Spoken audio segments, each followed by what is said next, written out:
what do we have here?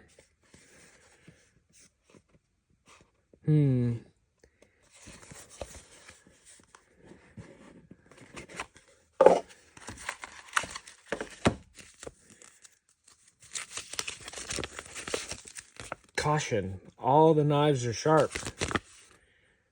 Interesting. Sebenza and Mandrini knives. Oh, so is this a Sebenza? Oh, look at this. Sebenza 25. Made in 2013. Did anyone use real warranty cards on paper that you mail in now? Don't know. Well, this is a very cheap, shitty feeling leather sheet.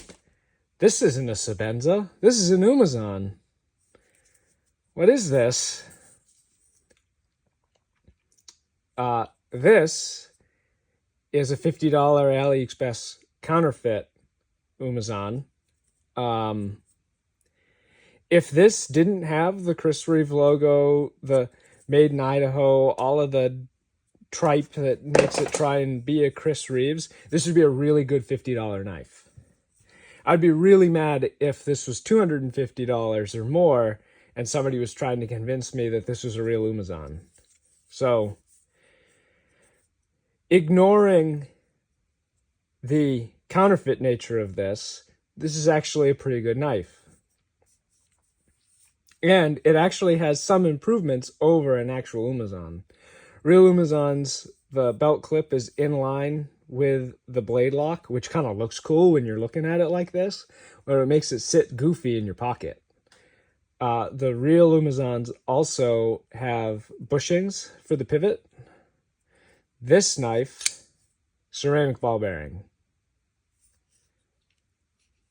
And since we're going into other differences from the Umnumzaan that you could see visually, the paracord, cheap compared to the actual Chris Reeves. And at least on mine, the tolerance stack for the paracord, like the lanyard mount, doesn't rotate. So at some point when I take this apart during this video, I'm gonna touch that up so it'll rotate. Other visual differences: the Made in Idaho font is wrong, and it's curved wrong. It's a tighter circle in the real Chris Reeves. We already talked about the belt clip and the liner lock. The other difference visual is the serrations on the blade here are much finer on the real Umnumzaan. So at least for this AliExpress seller, that's how you can spot it as a counterfeit. What else is not the same that is less obvious? Crucible CPM S35VN is what the blade is supposed to be made out of, which this is like nice, expensive steel. XRF, the X-ray, whatever the hell the rest of the letters stand for, basically metal sniffer. This is a 420 or 430 stainless blade. It falls in the tolerance where they cross over, so the XRF can't really tell. You can see the little dot there. I hardness tested this. It was 59 Rockwell C, which is softer than it should be, but 420 stainless, that hard on a $50 knife, not something I'm disappointed with. These side plates, you could tell just from carrying it that these are titanium side plates because they are too light to be. This knife is too light if it was this thick and heavy in steel, and it's too heavy if it was aluminum side plates. XRF can't get an alloy match on this titanium because it is not TI5 ALV. It has too much aluminum. It has 7% instead of 5% aluminum. That's what the 5 in the name before AL for aluminum means for the alloy. So this would be TI7 ALV if it was going to be a standard alloy. So they probably just bought some questionable titanium over in China because it was real cheap. And honestly, besides this little fatigue point, the side plates really aren't strained at all on this knife. So I don't have a problem with it being a sketchy titanium alloy. I've used the crap out of this, as you can maybe see if it'll focus. This has been a screwdriver. I've opened concrete bags with this. Like, I've abused it, and it's starting to lose its edge, but it's reasonable from abuse. When it was new, it had zero blade play, and if I can get the camera to continue focusing, there we go. It has the tiniest perceptible amount, but I can feel it in the screws, so I believe the screws just loosened up. So let me go grab some tools, and we'll get this taken apart. All right, I had quite a struggle finding the T7 Torx to take the Torx bits out. Another thing that you can tell the difference from a real Umnumzaan and this fake is the screws are all hex on the Umnumzaan.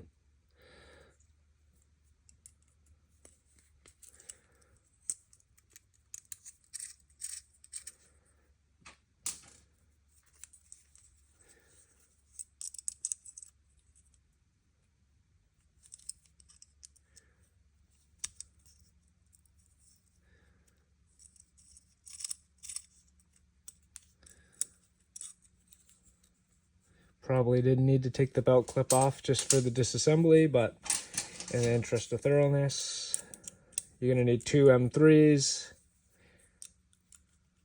I'm sure, being made in America, the Chris Reeves probably uses inch Allen keys and not metric.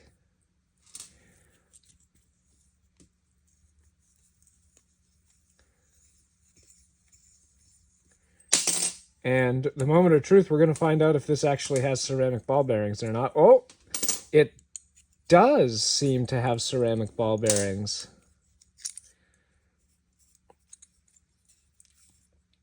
So the Chris Reeves little logo's held in with a set screw. This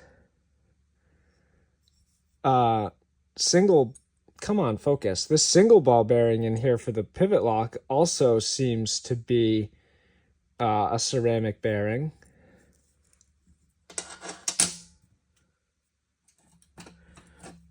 But this thrust bearing is definitely a ceramic bearing with a nylon cage.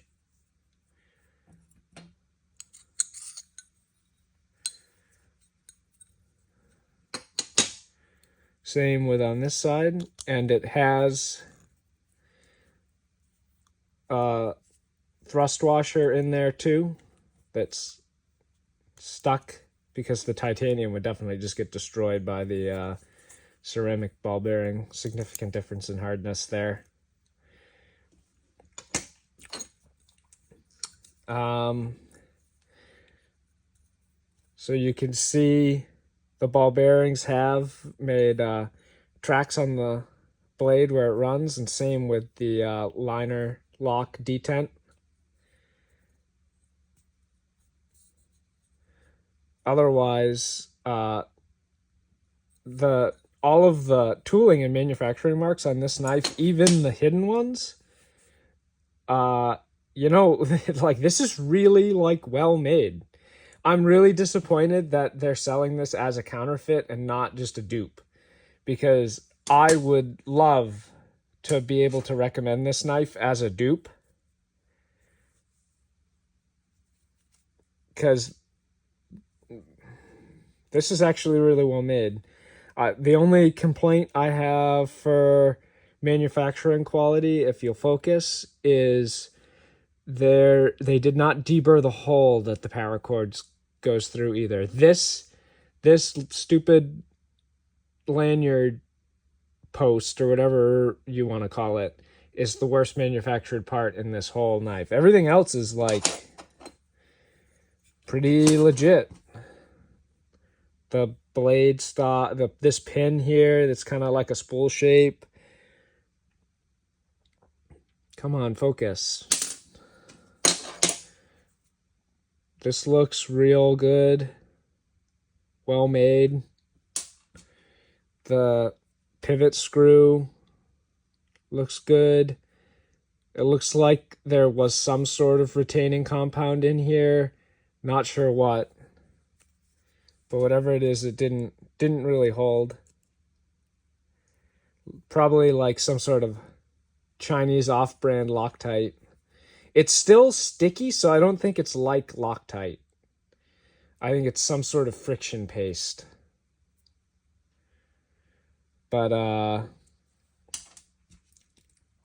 yeah, I'm gonna tune up the fit of this pin and come back after I sharpen it again, and we'll see how the edge goes after I put a sharpness on it. I'm probably gonna put 17.5 bevel on the main part of the blade and like a 25 bevel on the Tanto, because the reason why I don't actually own knives is I know what I do with knives. This is a screwdriver more than a knife.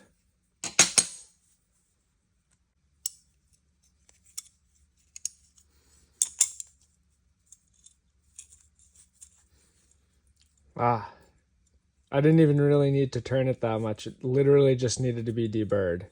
Pretty sure. We'll see when I put the blade fully back together.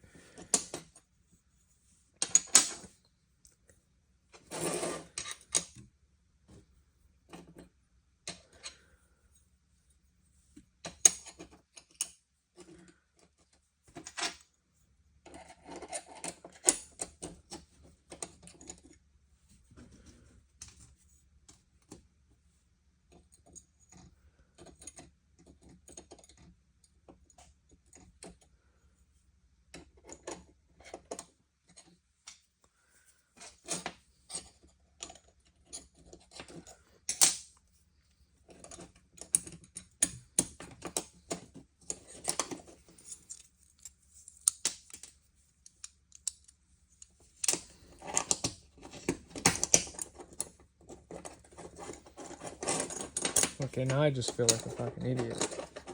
Come on. There we go. This is the side I should have started with.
These hex pockets are really shallow.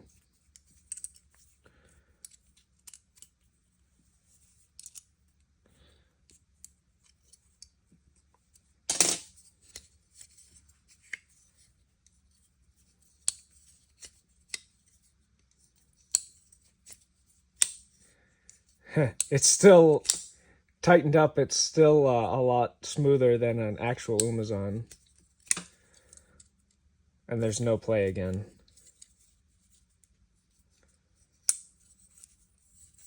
And the lanyard loop does rotate now.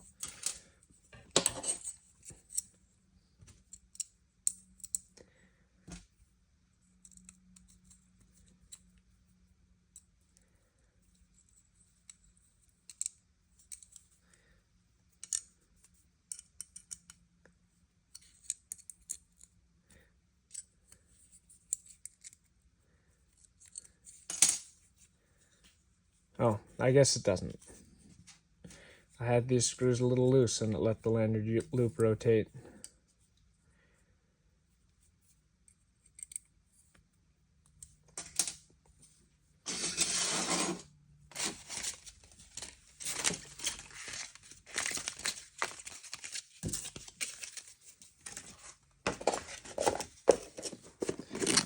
As far as I'm concerned, this packaging and this stupid sheath is all trash. I almost kind of want to take it back apart and take the Chris Reeves button out because it's stupid.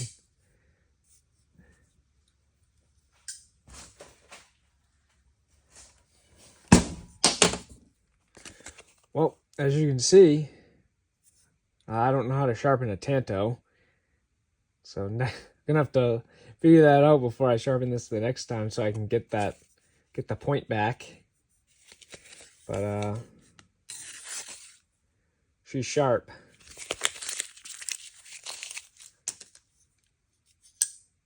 So closing thoughts, great $50 knife. Really wish it wasn't a counterfeit. And if they just dropped all the extraneous crap, took the Chris Reeves branding logo off, and I'd be super happy with this. I totally recommend it to people. But right now, I really can't recommend it because it's a counterfeit. I actually, even if they were the same price and had the same blade, I'd take this over the actual Umnumzaan because of the ceramic bearing. Because having handled a real Umnumzaan, I just can't get with the bushing. All my knives need to just come right open and not be like it takes to actually open a real Umnumzaan.